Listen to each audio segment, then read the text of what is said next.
What's up, YouTube? This is the 82 and 0 podcast. Continuing on, today we're going to talk about David Robinson.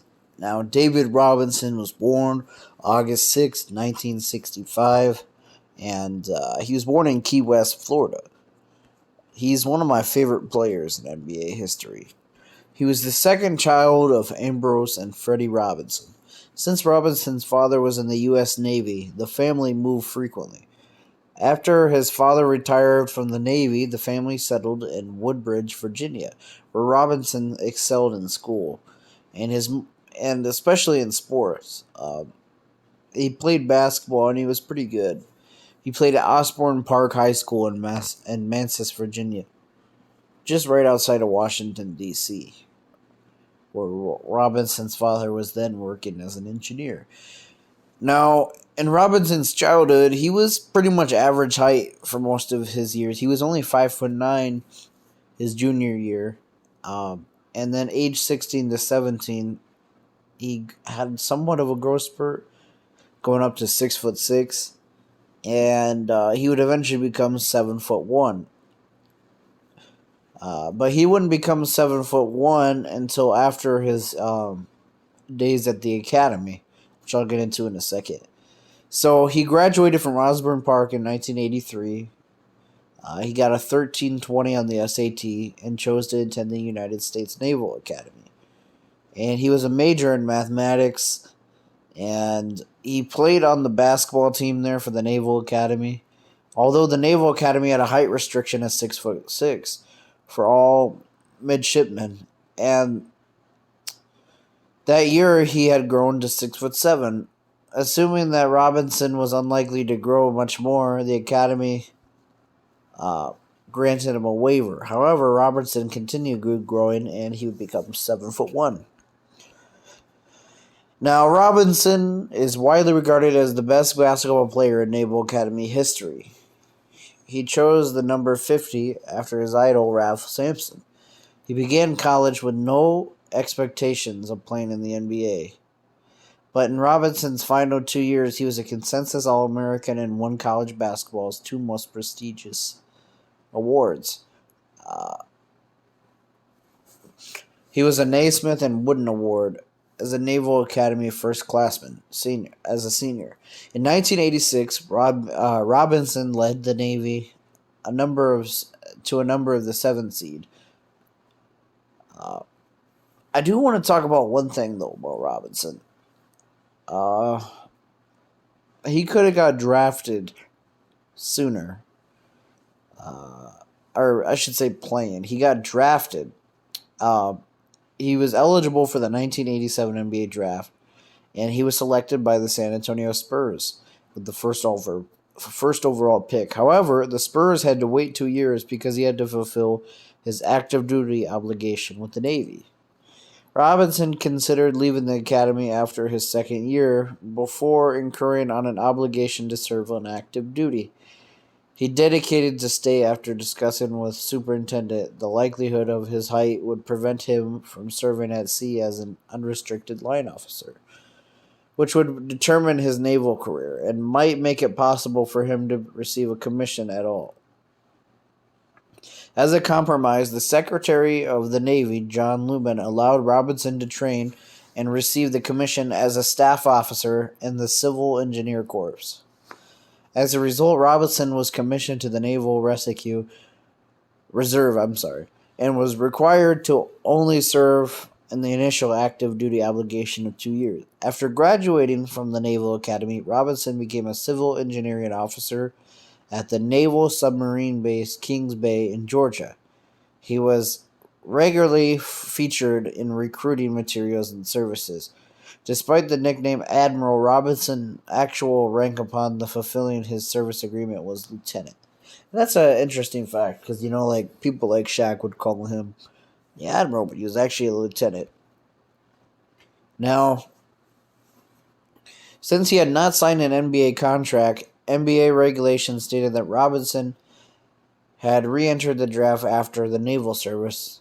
Although there was speculation that he might choose not to sign with the Spurs, Robinson, being the man he is, he agreed to sign with the San Antonio Spurs for the 89-90 season, but the Spurs agreed to pay him as much as the average salary of two highest paid players in the league. Uh,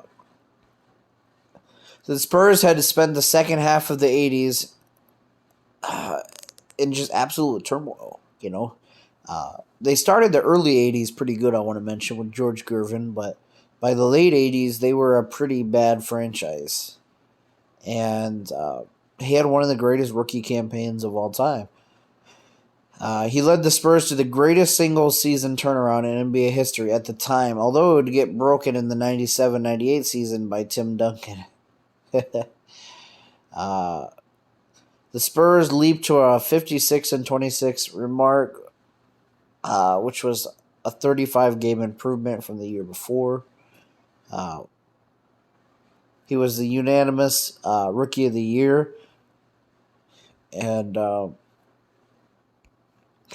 his early days on the Spurs weren't much to talk about. The Spurs teams weren't quite as good as the later ones. He played on the 92 Olympic Dream Team and won gold in Barcelona. But, like I said, his early seasons, he didn't quite have the supporting cast yet.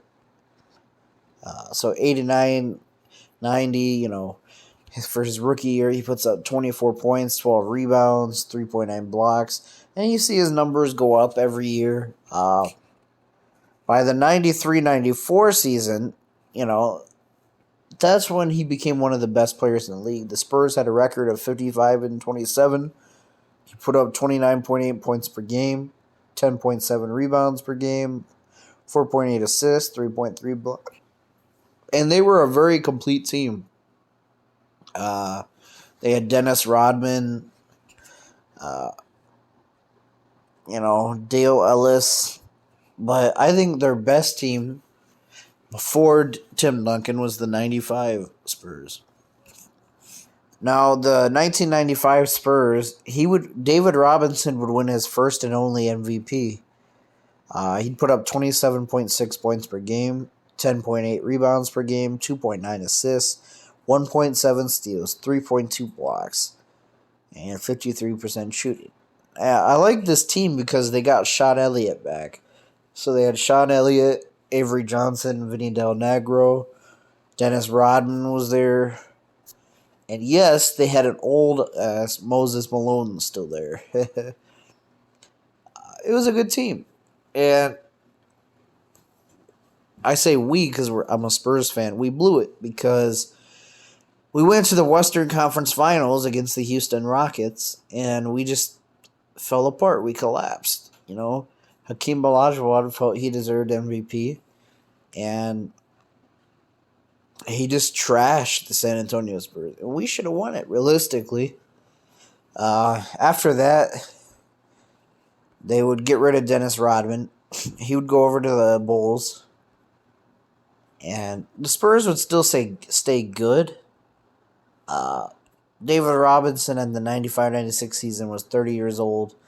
Sean Elliott started stepping up. The team won 59 games. They were lose to the Utah Jazz in the conference final, or the conference semifinals, I mean. But the 96-97 season is when, in hindsight, it's a blessing. But at the time, it was probably pretty scary, Early in the 97 dreams, or early in the 1997 season, Robinson's dreams of becoming a championship seemed to vanish. When he hurt his back in the preseason.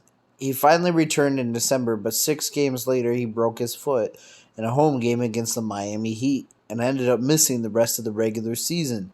As a result of the injury, Robinson and other key players, most notably Sean Elliott, who missed more than half of the season, the Spurs finished the season with a dismal 20-62.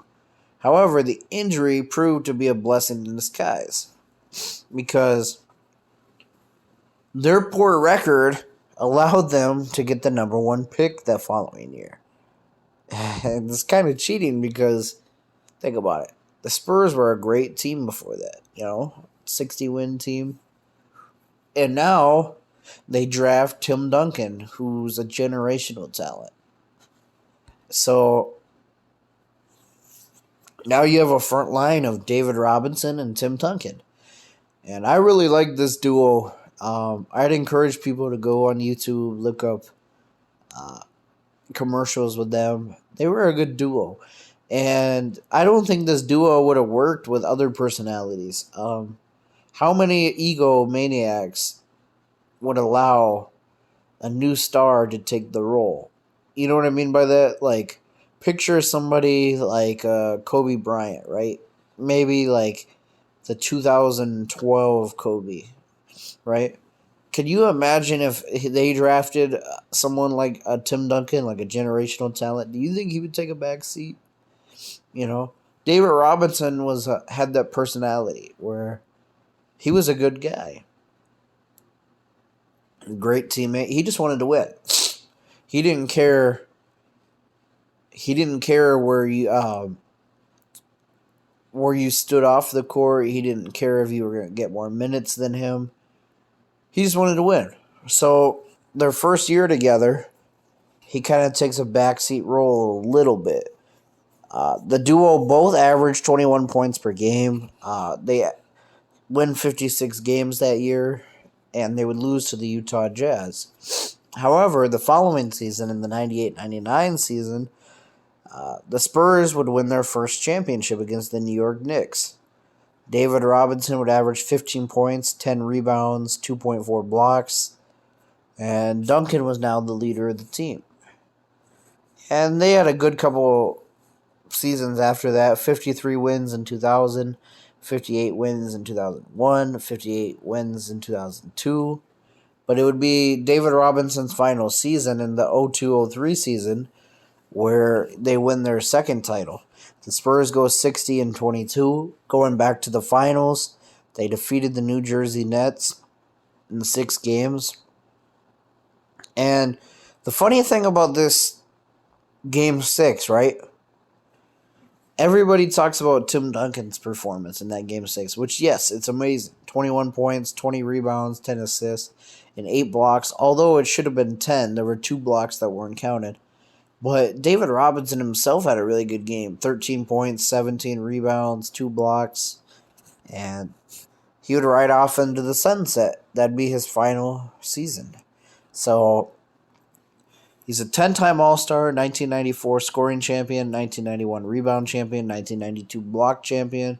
He's a 2-time NBA champion, like I mentioned, 10-time All-NBA, 8-time All-Defense, 1990 All-Rookie, 1990 Rookie of the Year, 1992 Defensive Player of the Year, and he's the 1995 MVP.